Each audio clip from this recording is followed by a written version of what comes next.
Secretary Shailen Bhatt, thank you very much for joining us on First, and Thank welcome. you. If you were to sort of give an assessment of where the Department of Transportation is right now, what would you say? I think that DelDOT is an agency that has a lot of positive things going on. You know, we recently opened the Indian River Inlet Bridge to traffic. We have some major projects that are going on. Delaware was highlighted, you know, by a national newspaper story that was looking at projects across the country under the Recovery Act. Looked at the highway speed easy pass lanes as a project that came in on time, under budget. You know, we have fantastic staff that respond to weather emergencies and events, you know, Hurricane Irene, some of the snow issues that we've had. So I think there's a lot of very positive aspects. I think that we have some legacy issues, some challenges, some mechanics of the agency that don't work very well. Things that we probably need to look at and address, but I'm very optimistic and I'm very hopeful that as we move forward that we're going to get some of these problems corrected and we're going to move the agency forward. You mentioned sort of the legacy issues that have been a problem. Some refer to the way DelDOT's been run in the past as archaic. It's a pretty strong word. Yeah, I think that I actually used the word archaic when I was describing our file management system. You know, one of the challenges that we face is for example, we'll get a FOIA request for information, and you know the way that we should be able to operate is we should be able to type in a few keystrokes and pull up some files. Now, obviously, there's some things that are paper, but generally a lot of those things get scanned. Well, that hasn't been the way that we've done business in the past, you know, because these things are expensive, and they're investments, and they require, you know, dollars. And you know, for a myriad number of reasons going back, you know, a couple of decades, you know, decisions were not made to make those investments. You know, we've identified some of these issues. Before I came on, you know, the governor's office here had commissioned a report done by a consultant who identified some of these weaknesses. We've begun to make some of those changes. The governor is very supportive of us getting this cleaned up and moving forward, and we're going to make the investments that are necessary so that at least on the you know, when it just comes to the mechanics of being a major state agency, you know, we're in the 21st century.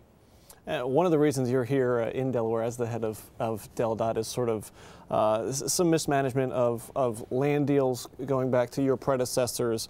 The department waste money in your opinion in some deals that have happened before you got here?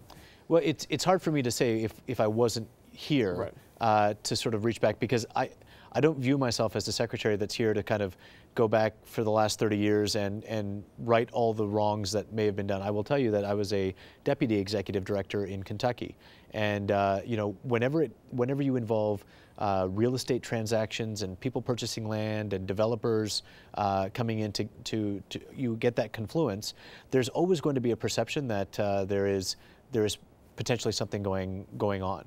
That's not just a Delaware issue, that's true across the country.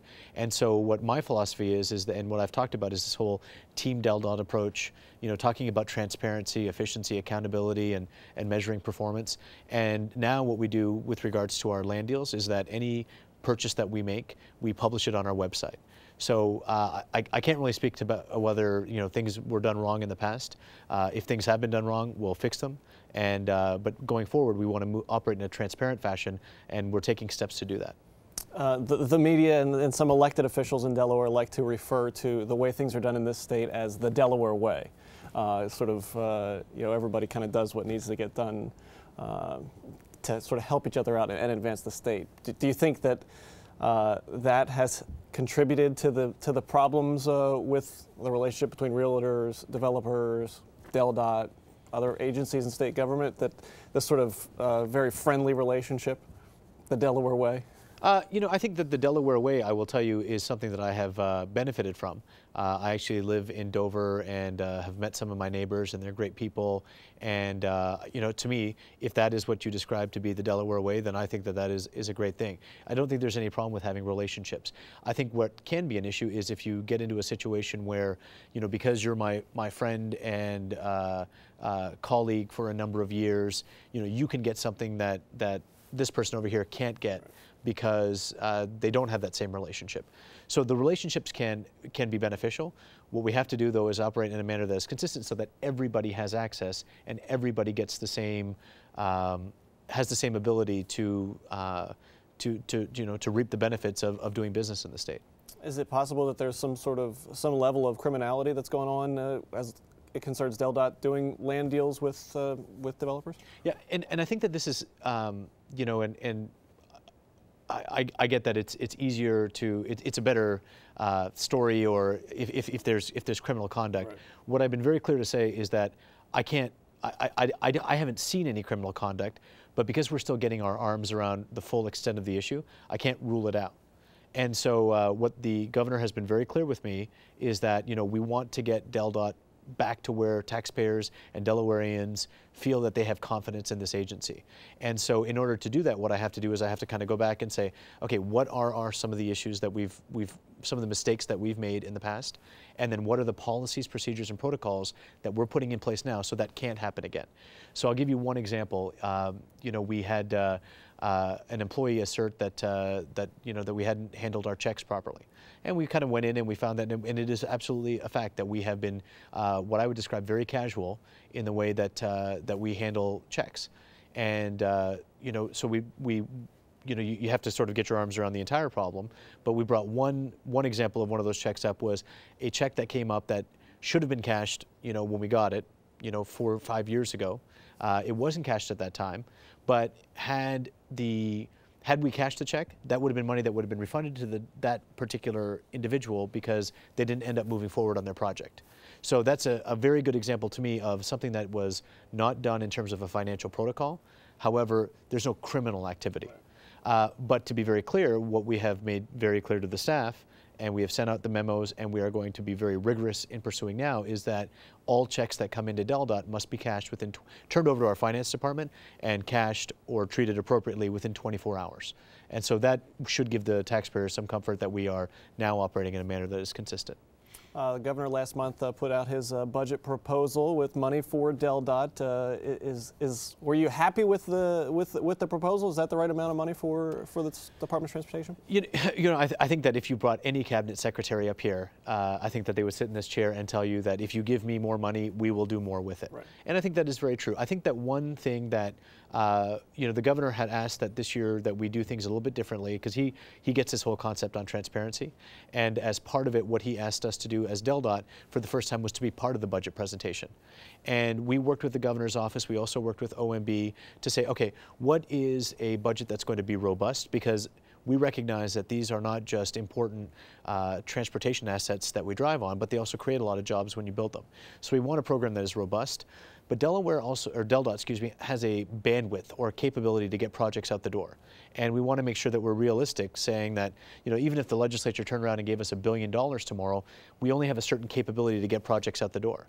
And so we wanted to make sure that we were realistic in what we were doing, and then also responsible. You know, in transportation, you borrow money and you build projects. And DelDOT has borrowed money and built projects, and now we want to make sure that we're getting our arms both around the existing debt that we have and the debt service that we're paying. And we are taking steps. So this year, for example, we're going to save $10 million as an agency on debt service because we managed our finance a little bit better. And I think that's something that everybody in Delaware can be very proud of. I know that the governor was very happy when we were able to show him the savings, because that is $10 million that doesn't go into debt service that we now have available to put into a capital project somewhere else. And if we can be responsible, and so those are sort of the three things that we're looking for: is a budget that is robust, realistic, and responsible. And I think that that we're there on that. Let's get into a couple of the road projects quickly. The I-95 interchange with Route 1 at the Christiana Mall. A lot of work being done there. Anybody who drives past there, we're still on a timetable for that end of next year? It's actually, it was a 2-year project, and so they started in October of last year. Sorry, now you got me all thinking fiscal years, right? 2011. 2011 okay. They started, so in October of 2013 they should be done. When we originally had planned for that project, we had actually put it out there, we had estimated it'd be a 3-year project. And so that's how we were actually just able to save some money on it. They were working up there today as we drove past. The forms are being poured. The trucks are moving around, the workers are there. We've had the advantage of having a very mild winter, so a lot of our projects are moving forward. So we believe that that project will open on time. And Indian River Inlet Bridge, just sort of in the final processes of building, I guess, the approaches to that. And that was before you got here, so you're able to sort of, I guess, bask in the glow of that finally being done. I will say that Senator Carper likes to give me a lot of credit for things that I am very quick to deflect to people who have gone before and the staff at the agency. I mean, it's a signature project. It's a beautiful bridge. We're going to open it fully later this spring. It's open to traffic now. It's a huge safety improvement. It's a beautiful project, and I'm just very proud and humbled by the fact that I get to be the secretary that cuts the ribbon on it. All right, Secretary of Transportation Shailen Bhatt, thank you so much for joining us on First.